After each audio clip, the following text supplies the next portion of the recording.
Hi all, welcome to my channel Thatikkar. మీ అందరికీ థాటిక్కర్ ఛానల్కి స్వాగతం. ఈ ఛానల్ మీకు పురాతన దేవాలయాలు, పురాణాలు మరియు పవిత్ర గ్రంథాలు, హిందూ ఆచారాలు, పండుగలు, పర్వదినాల గురించి మరియు ఈ ఆచారాల వెనుక దాగి ఉన్న పరమార్థాన్ని తెలియజేస్తుంది. అంతేకాకుండా టీటీడీ మరియు ఇతర దేవాలయాలకు సంబంధించిన కంప్లీట్ లేటెస్ట్ ఇన్ఫర్మేషన్ని అందిస్తుంది. ఈ సంవత్సరం శ్రావణ మాసం ఎప్పటి నుంచి ఎప్పటి వరకు ఉంటుంది, శ్రావణ మాసంలో వచ్చే ముఖ్యమైన పండుగలు, పర్వదినాలు ఏమిటో ఈరోజు వీడియోలో తెలుసుకుందాము. ఓం నమో భగవతే వాసుదేవాయ.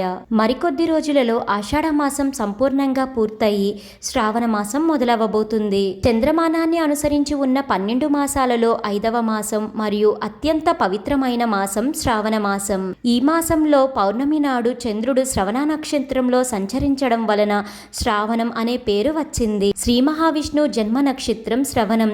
కలియుగ దైవం శ్రీ వెంకటేశ్వర స్వామివారి నక్షత్రం శ్రవణ నక్షత్రం. ఆ పేరు మీద వచ్చిన మాసం కావడంతో శ్రీ మహాలక్ష్మీదేవికి ఈ మాసం అత్యంత ప్రీతికరమైనది. అందుకనే ఈ శ్రావణ మాసంలో పూజలు, నోములు, వ్రతాలు, ఉపవాసాలతో ఈ నెల మొత్తం భక్తితో నిండిపోతుంది. ఈ శ్రావణ మాసంలోనే తిరుమల శ్రీ వెంకటేశ్వర స్వామివారి ఆలయంలో పవిత్రోత్సవాలు అంగరంగ వైభవంగా నిర్వహిస్తారు. ఈ సంవత్సరం ఈ 2024లో శ్రావణ మాసం ఆగస్టు 5 సోమవారం నుంచి సెప్టెంబర్ 3 మంగళవారం వరకు కొనసాగుతుంది. సెప్టెంబర్ 4 బుధవారం నుంచి భాద్రపద మాసం ప్రారంభమవుతుంది. శ్రీ క్రోధినామ సంవత్సరం శ్రావణ మాసం శుక్లపక్షం ఆగస్టు 5న ప్రారంభమై ఆగస్టు 19న ముగుస్తుంది. కృష్ణపక్షం ఆగస్టు 20న ప్రారంభమై సెప్టెంబర్ 3న ముగుస్తుంది. ఇప్పుడు మనం ఈ శ్రావణ మాసంలో వచ్చే పండుగలు, పర్వదినాలు ఏమిటో చూద్దాము. ఈ శ్రావణ మాసంలో వచ్చే సోమవారాలకు ఎంతో ప్రత్యేకత ఉంది.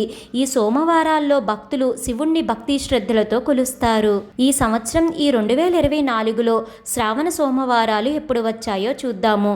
మొదటి శ్రావణ సోమవారం ఆగస్టు 5, రెండవ శ్రావణ సోమవారం ఆగస్టు 12, మూడవది ఆగస్టు 19, 4వ సోమవారం ఆగస్టు 26, 5వ సోమవారం సెప్టెంబర్ 2 వచ్చాయి. శ్రావణ మాసంలో వచ్చే మంగళవారం రోజులలో స్త్రీలందరూ మంగళగౌరీ వ్రతాన్ని ఆచరిస్తారు.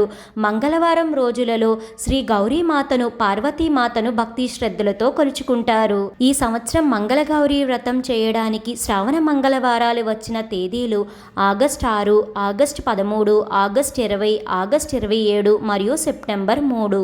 ఈ శ్రావణ మాసంలో శుక్రవారాలకు అత్యంత ప్రాధాన్యత ఉంది. ఈ సంవత్సరం శ్రావణ శుక్రవారాలు వచ్చిన తేదీలు ఆగస్టు 9 మొదటి శ్రావణ శుక్రవారం. ఇలా మన పండుగలు మరియు పర్వదినాలకు సంబంధించిన ఇన్ఫర్మేషన్ని మీకు అందించడం నచ్చినట్లయితే మీ సపోర్ట్ కోసం ఈ వీడియోని తప్పకుండా లైక్ చేయండి. ఆగస్టు 16 రెండవ శ్రావణ శుక్రవారం. ఈ రోజునే శ్రీ వరమహాలక్ష్మి వ్రతాన్ని ఆచరిస్తారు. ఆగస్టు 23 మరియు ఆగస్టు 30. ఇక ఈ శ్రావణ మాసంలో వచ్చే శనివారం రోజులలో శ్రీ వెంకటేశ్వర స్వామి వారికి ప్రత్యేక పూజలు నిర్వహిస్తారు. ఈ సంవత్సరం శ్రావణ శనివారాలు వచ్చిన రోజులు ఆగస్టు 10, ఆగస్టు 17, ఆగస్టు 24, ఆగస్టు 31 తేదీలు. శ్రావణ శుద్ధ పంచమి. శ్రావణ మాసంలో వచ్చే శుద్ధ పంచమి రోజు గరుడ పంచమి, నాగుల పంచమిగా జరుపుకుంటాము. ఈ సంవత్సరం గరుడ పంచమి మరియు నాగుల పంచమి ఆగస్టు 9 శుక్రవారం వచ్చింది.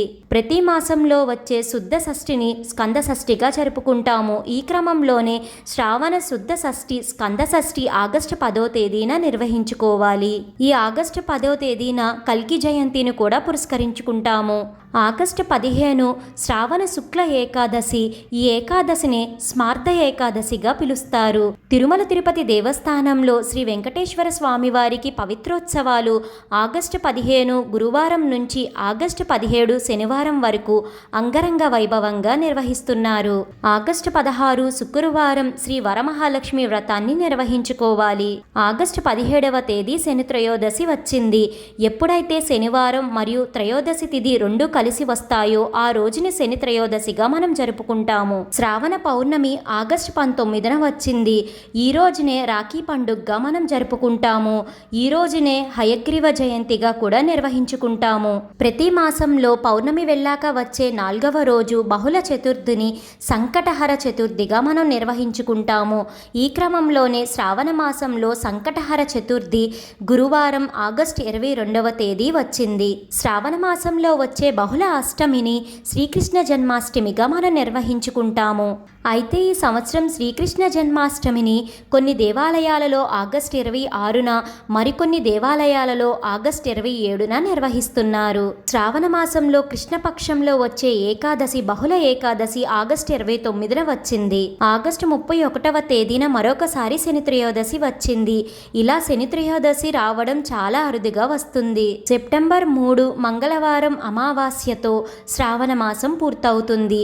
సెప్టెంబర్ 4 బుధవారం నుంచి భాద్రపద మాసం ప్రారంభమవుతుంది. తెలుసుకున్నారు కదండి, ఈ సంవత్సరం 2024లో శ్రావణ మాసం ఎప్పటి నుంచి ఎప్పటి వరకు ఉంది, శ్రావణ మాసంలో వచ్చే ముఖ్యమైన పండుగలు పర్వదినాల గురించి. ఈ వీడియో మీకు ఎంతగానో ఉపయోగపడుతుందని అనుకుంటున్నాను. మీ సపోర్ట్ కోసం ఈ వీడియోని లైక్ చేసి షేర్ చేయండి. ఇలాంటి మరెన్నో వీడియోస్ కోసం థాట్ డిగ్గర్ ఛానల్ని సబ్స్క్రైబ్ చేసి అక్కడే ఉన్న బెల్ ఐకాన్ని క్లిక్ చేయండి. ఓం నమో నారాయణాయ. Thank you for watching.